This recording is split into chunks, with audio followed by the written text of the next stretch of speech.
So what's exactly in breast milk? What's exactly in formula? Who's to say which one's better? Hi, I'm Amy. I'm a registered dietitian nutritionist, and I'm here to do the research so you don't have to. Today I want to talk about the difference between breast milk and formula, and why breast milk is superior, and why formula might still be a good option. It can be confusing with all the conflicting information on the internet. I've done the research, and I'm here to help you make that decision, to present that research to you so that you can know and educate yourself. For the record, all these opinions and statements are my own, and if they're not, I've cited it as sources in my comments. I'm not being reimbursed by any companies or brands to say what I am saying.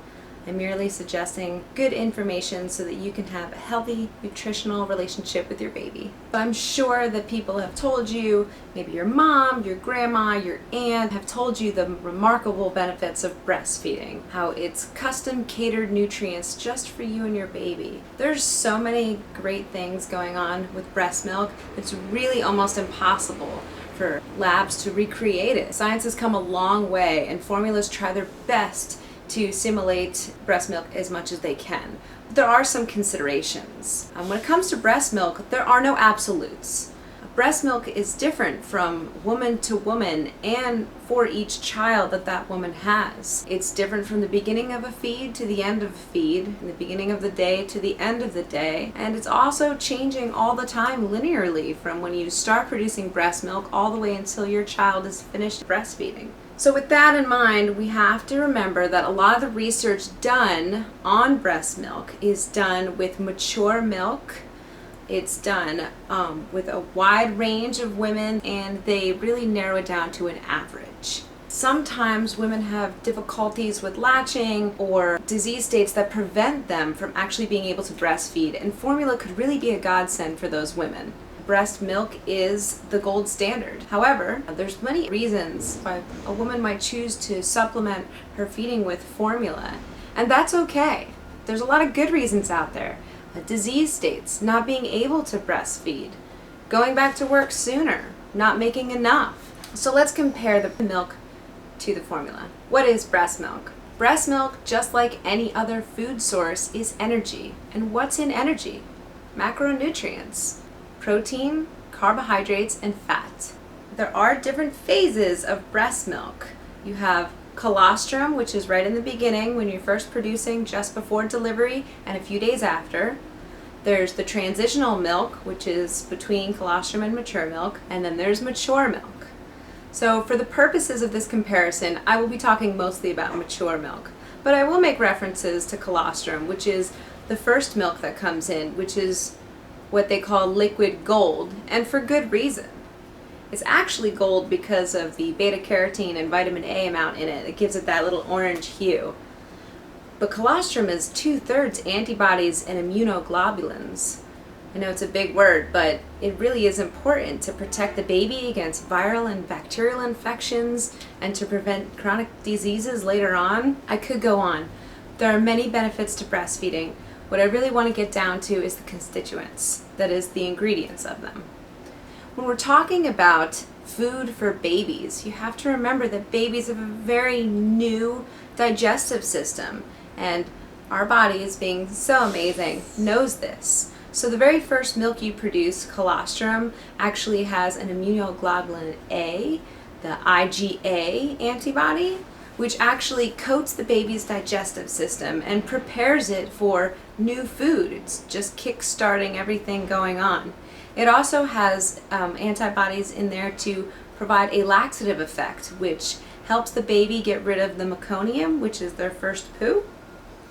So those are some particular things that are really special about breast milk. But when it comes down to the macronutrients, the protein, the fat, the carbohydrates, it's what they're made of that makes it easier for the baby to digest it. And that is what the formula is trying to replicate. You might have heard of one or both of these proteins, but the easier to digest one is whey. So the protein in breast milk is about 40% casein and 60% whey. And casein and whey are two really important proteins. A simple experiment that you could actually do at home is to heat up some milk and pour in half the amount of vinegar. Because vinegar is an acid, and what that's going to do is it's going to separate the casein and whey, and you'll see kind of like chunks. It's almost like when you accidentally put lemon and cream in your tea, it curdles, and the curdling bits are the casein, and what's left over is the whey if you were to break them down.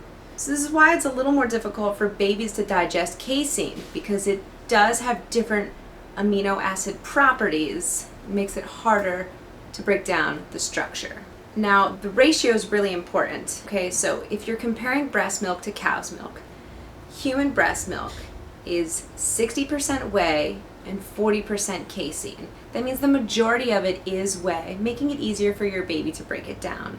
In cow's milk, it's more like 80% casein and 20% whey, which is a really big deal, and that's why it's so important that you do not introduce cow's milk straight to your baby before they're 1 year of age, because their digestive system simply can't handle it. Now, formulas try to mimic this protein ratio. So what they will do is they will derive their protein from cow or goat and sometimes soy.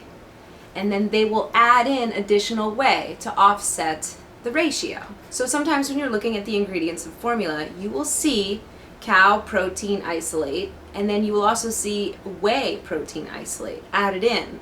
And that is how they compensate for the different ratio in protein. There are some specialty formulas and sensitive ones for little babies' tummies that are partially hydrolyzed, which basically means they've broken down the proteins a little in the lab first.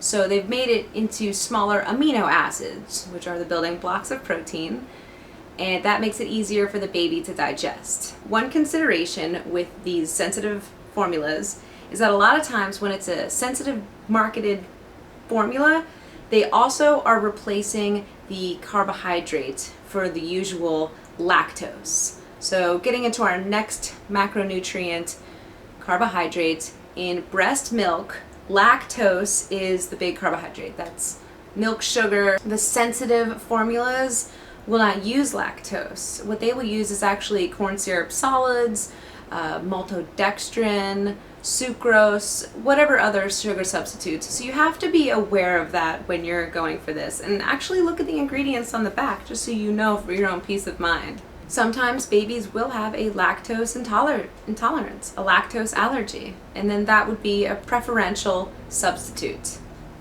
Moving on to fats. Fats is a big one. There's such a diverse profile of fats in mother's milk, between palmitic and stearic and oleic, fatty acid, and just a bunch more. It's difficult for manufacturers to make an identical profile, especially because, as I said before, every woman is different in her breast milk production, and it actually depends a lot on the mother's diet to see what kind of fatty acids she is producing in her breast milk. We've all heard about omega fatty acids and how great and wonderful they are, and they are.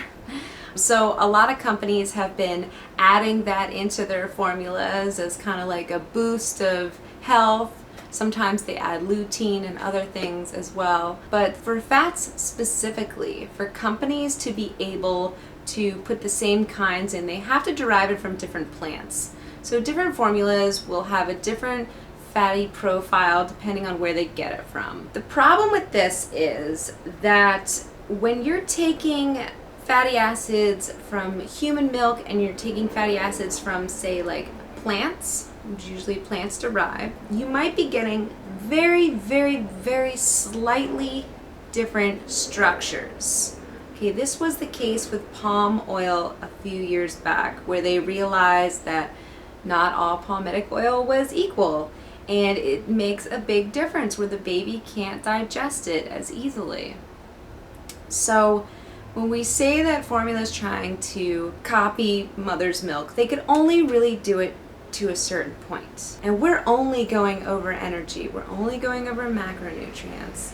We're not even starting on the vitamins and minerals. So really what you have to hope for is that you're going to get a mixture that is well balanced. Formulas have regulatory guidelines that they really have to follow. All their ingredients must be GRAS, G-R-A-S, which means generally recognized as safe.